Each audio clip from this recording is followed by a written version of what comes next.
There's a moment, so quiet you almost miss it, when you realize you're no longer part of something you helped build. Not because someone said it out loud, not because there was an email or a meeting or even a goodbye, but because suddenly people stop looking you in the eye. Your Slack messages go unanswered. Your key card still works, but your name isn't on the schedule anymore. The silence doesn't feel like absence. It feels like a decision made behind closed doors, in rooms you once belonged to. That's what happened to me. My name is Marcus Hale. For nearly 3 years, I was the lead architect behind a machine learning engine that promised to revolutionize how logistics companies predicted demand. It wasn't just another AI tool. It was personal. I wrote its first algorithm in a hospital waiting room. I built its logic framework while sleeping on a friend's couch during my divorce. Every line of code, every conditional branch, carried a story I hadn't told anyone. I poured my life into it, and they knew that.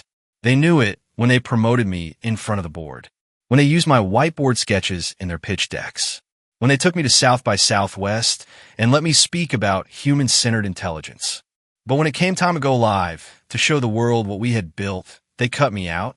No explanation, no warning, just silence. I remember the day it hit me. I was sitting outside the server room, holding the laptop they issued me, the barcode sticker half scratched like someone tried to erase me with their thumb. I watched 3 executives walk by, followed by a junior developer with shaky hands. My junior, the one I trained. None of them looked at me. They didn't have to. And then I heard it. Just use his architecture, one of them said. Strip the tags. Rename the repo. Nobody will know the difference. That's when I realized they weren't launching my work. They were stealing it, polishing it up, slapping a new label on it, and calling it innovation, as if I hadn't written the heart of it in the margins of pain. What they didn't know was that I had left something behind, something they couldn't rebrand, a reminder, a gate. They thought I'd go quietly. They were wrong. That night, I didn't sleep.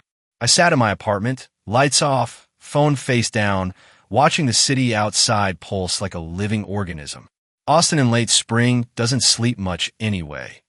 It hums with energy, with ambition, with the kind of hunger that fills co-working spaces and rooftop bars with people chasing the next big thing. But I wasn't chasing anymore. I was waiting. I'd built something they didn't fully understand. Not just the engine, not just the logic maps or the recursive learning loops. I had built a boundary, a quiet expiration date buried deep in the most trusted part of the code, the part no one ever looks at because it always just works. A license validator disguised as an outdated legacy handler, one that wouldn't trigger until just after midnight on launch day. It was elegant, invisible, and final. At 12:03 a.m., my phone buzzed. No caller ID, no name, just one text. App won't boot. Something's wrong. I didn't reply. 12 minutes later, a second message. This time, from Evan, the VP of product. The same man who once insisted I be in every investor meeting because you're the only one who makes this stuff sound human. Now his message was short, panicked, barely a sentence. Can you check the deployment? Please. I still didn't respond. Then came a screenshot, a bright red banner stretched across their production interface. Bold, undeniable. License expired. Contact creator to renew. No instructions. No links. No hint of how to fix it. Just those words. I imagined the room they were in, the launch party setup, the camera equipment, and I sat back, took a sip of whiskey, let the moment breathe. It wasn't revenge. Not then. It was just symmetry. You can't erase someone and expect their work to keep breathing. By 12:45, the team tried to force a patch. A hotfix. I saw it coming a mile away. They bypassed the test environment, pushed straight to live. Rookie move, desperate move, and dangerous, because buried inside that same validator was a second protocol, one that tracked every call attempt made after expiration, every unauthorized access, every API hit, and with every one, it logged the timestamp, the user ID, the payload. In less than 15 minutes, the system was generating close to 1 million failed calls per second. I opened my private dashboard, one I had set up months ago, just in case. I watched the numbers climb. I watched as AWS began throttling their backend, misreading it as a DDoS attack. I watched as the services, data ingestion, recommendation layer, prediction visualization, all began to collapse under the weight of their own arrogance. Then came the outside world. Reddit threads started to pop up. One early user posted a video, him tapping furiously on the app, nothing loading, just spinning wheels and flickering text. The caption read, "Biggest launch of 2025. Feels more like a startup obituary." It hit 200,000 views in under an hour. Twitter followed. Tech journalists started asking questions. Scheduled articles were quietly pulled from media outlets. Even Forbes, who had a pre-written launch piece, went dark. And still I said nothing. Silence, it turns out, is louder than rage when it's deliberate. At 2:03 a.m., Julia, the project manager, the one who told me weeks ago that we need to scale, not coddle individual contributors, sent me a message. "Please, you can't let this happen. They're blaming me." I didn't respond, but I saved it, for the record, because this wasn't just about watching a company fall apart. This was about documenting every hand that helped pull it down. By dawn, the fallout had begun. Internal Slack messages leaked. An email from their legal team mentioned potential sabotage. Another from a CEO blamed unexpected third-party dependency failure. None of it was true. They knew exactly whose hands had built the engine. They just never imagined those hands might also know how to shut it down. I wasn't celebrating. I wasn't gloating. I was just done, or at least I thought I was. Because what came next wasn't a collapse. It was an implosion, one that would spread further than I ever intended. By 6 a.m., the media was circling. CNBC had picked up the Reddit thread. TechCrunch reached out for comment. Not from me, but from anyone, who could explain how a startup with $22 million in funding had managed to crash itself before launch day was even over. I still hadn't said a word. And that's when I realized something strange. The silence wasn't just mine anymore. It was spreading. Inside the company, panic was turning into paralysis. Slack channels froze. Emails bounced. The CTO, Ben, the golden boy from Stanford, deactivated his Twitter. Evan stopped replying to internal threads. Julia deleted her LinkedIn headline and changed it to currently transitioning. The thing about building systems is you learn to sense failure before it happens. You know what a memory leak feels like. You know what a runaway loop looks like. And you know what a team sounds like when it's eating itself from the inside out. That morning, I walked down to my usual coffee spot, 2 blocks from their office tower. Same barista, same black drip, same quiet jazz playing through the speakers. But something felt different. Not in the shop. In me. I didn't feel angry. I didn't feel vindicated. I felt clean. For the first time in years, my head wasn't full of someone else's product roadmap. I wasn't carrying the weight of an entire engineering team's burnout. I wasn't putting out fires I didn't start. I was just Marcus again. And then my phone buzzed. It was a name I didn't recognize. Raymond Cho, CTO, Nebulous Systems. A rival company. A big one. The kind with a glass staircase in their headquarters and conference rooms named after constellations. His message was short. "We read the commit. Beautiful work. We'd like to talk." I blinked. Read it again. They'd seen my commit. Of course they had. A friend of mine, a former engineer from my old team, had reposted a public GitHub commit I had left behind, time-stamped, versioned, with every clause of my license agreement written in plain language. It included warnings, expiry dates, and one note at the end. If you're reading this, it's because someone forgot who built the foundation. I didn't burn it down. I just turned off the lights. Apparently, that line hit harder than I expected. The post had gone viral. Developers were dissecting it like scripture. YouTubers were narrating it. A lawyer on TikTok called it the cleanest act of intellectual reclamation I've ever seen. And Nebulous Systems wanted in. Not to hire me, to build with me. Raymond's offer came within the hour. Triple my last salary, full autonomy, team of my choosing, equity on the table. No conditions. No, we'll mentor your communication style. No, we'll assign you a product manager to translate your ideas. Just tell us what you need to build. And I said yes. Not because I wanted to compete. Because I finally wanted to create without fear. Underscore underscore.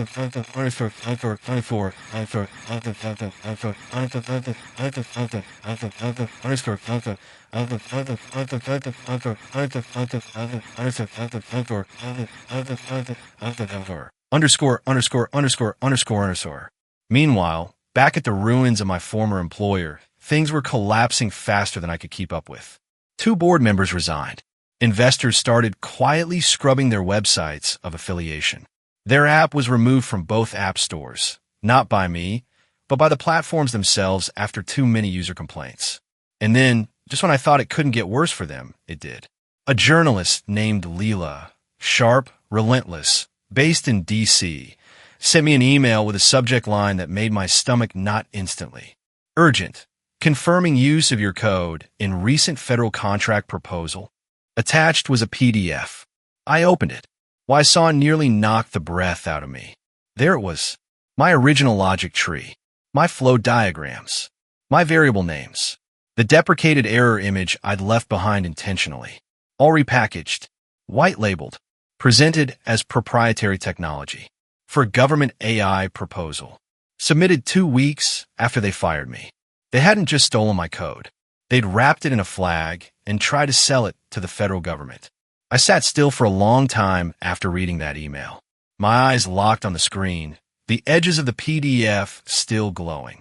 I couldn't move, couldn't speak. They hadn't just stolen my work. They'd committed federal fraud, with my name still embedded deep in the bones of the code. The watermark on the presentation said it all. Submitted 2 weeks after I was fired. Same diagrams. Same error image. Same variable names. They didn't even bother changing the font. I stared at it like it owed me an apology. They took the corpse of what they thought was my silence, dressed it up in a flag, and pitched it as cutting-edge national defense AI. And now a journalist was asking me to comment. I didn't hesitate. I picked up the phone and called Leela. Her voice was sharper than I expected. Clipped. Professional. The kind of tone you develop when you've made a career out of peeling back the shiny layers of deception. Leela, I said, you can quote me. Just spell my name right when the storm hits. She didn't laugh. She didn't need to. She knew what she had. And within 6 hours, the storm did hit. The headline dropped at 10:42 a.m. Exclusive, tech startup implodes in licensing scandal. Now accused of fraud in federal AI bid.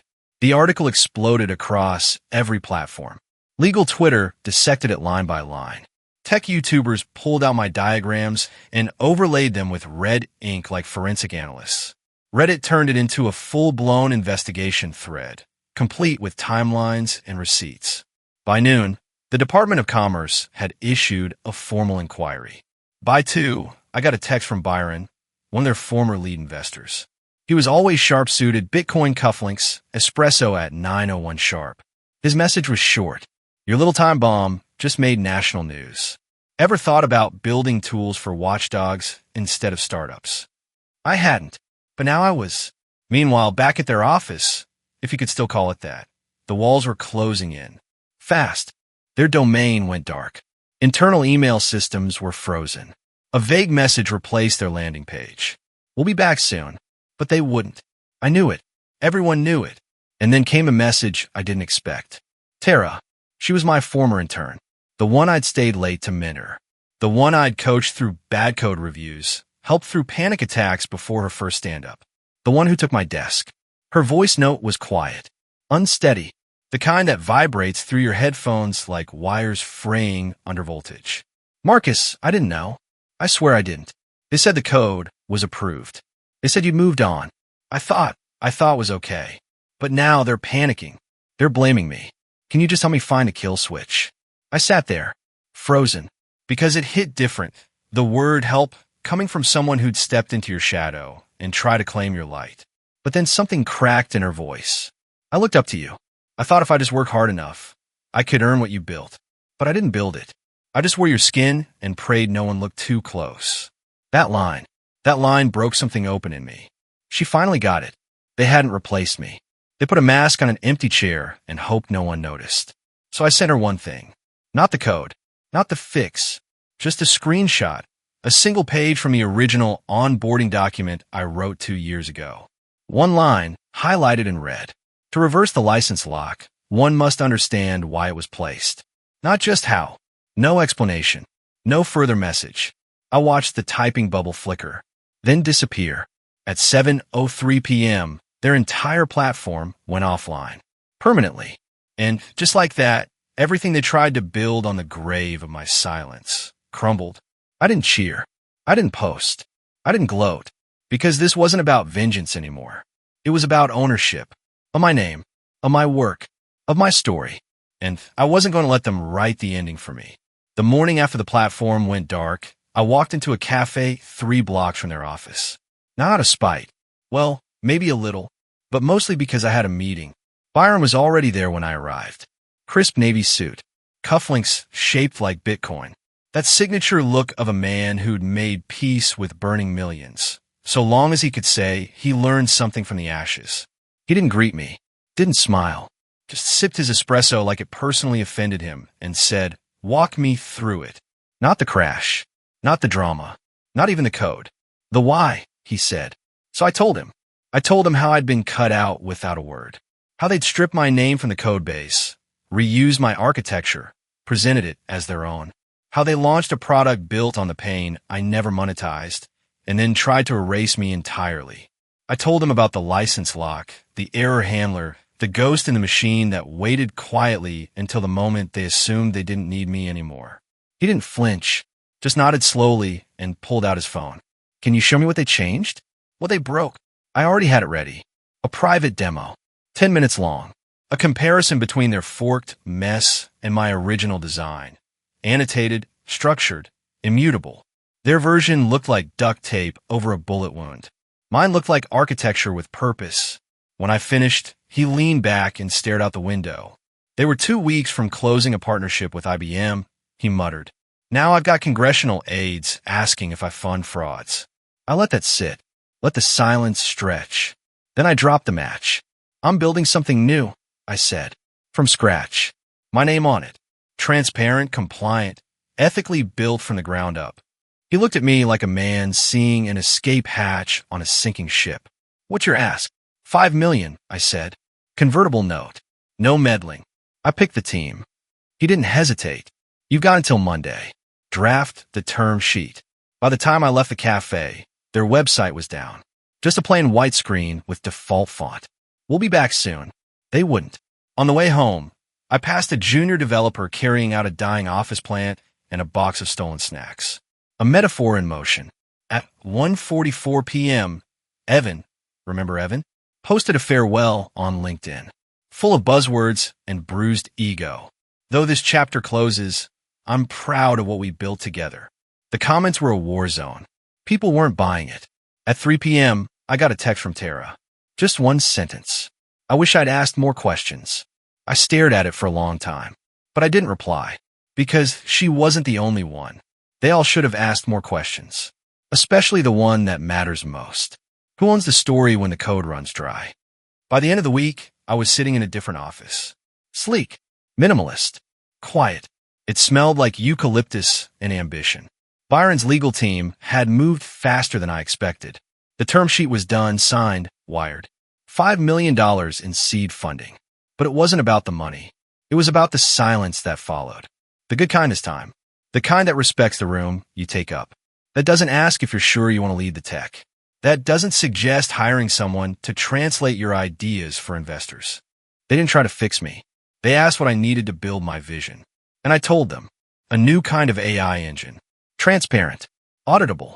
Owned by the people who build it. Not buried in legalese or locked behind NDAs. No black box logic. No whispered warnings. No revenge baked into the code. Because I didn't need weapons anymore. I was the weapon. By Tuesday, TechCrunch ran their headline. Not my story. Theirs. Breakthrough startup implodes after licensing scandal. Ex-engineer may hold key to collapse.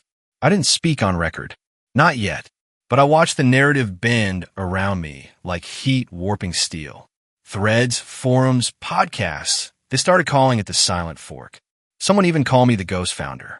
I didn't flinch. Not this time. Because for the first time in years, when they said my name, they said it right. And I wasn't hiding anymore. That night, I sat alone again. Same cafe. Same seat by the window. Same cup of tea, slightly oversteeped. But everything felt different. I opened my laptop. Not to write code. Not to debug someone else's chaos. Just to begin. I started a new README file. And at the top, I typed, "This code does not belong to ghosts. It belongs to survivors." Then I paused. Let the weight of those words settle. Because for the first time in a long time, I wasn't carrying bitterness. I was carrying clarity. See, they thought silence was surrender. But silence in the right hands is precision. They thought removing my name would erase the memory of what I built. That success could be detached from source. But you can't fake origin. You can mimic structure. You can copy syntax. You can strip credits and rewrite headlines. But you cannot replicate soul. And code, real code, the kind that solves real problems and carries weight, always carries the fingerprint of the one who bled for it. They didn't understand that. But maybe now someone will. Because here's the truth I learned the hard way. Protect what you build. Not just with licenses or patents or legal frameworks, but with your integrity. Never give your best work to people who treat you like you're temporary. If they praise your brilliance while planning your exit, they were never building with you. They were building on top of you. And if they fire you before launch, smile, because they just made the worst mistake of their lives. They told you exactly who they are, and they handed you back your freedom. I don't know where this story ends yet. Maybe in a year, I'll be leading a new kind of tech company. One that doesn't run on burnout and buzzwords. One where engineers don't have to hide their emotions to be taken seriously. Where interns are mentored, not exploited. Where founder doesn't mean the loudest voice in the room, but the one who actually lays the foundation. Or maybe it ends quietly, with peace, with walking away, with letting go. Either way, I've already won. Because they buried me, reused me, tried to erase me. But when the dust settled, my name was the only one still standing. And that's enough. Thanks for watching to the end. If this story spoke to something you've lived through, leave a comment. I read every single one. And if you're building something of your own, never let anyone else write your ending.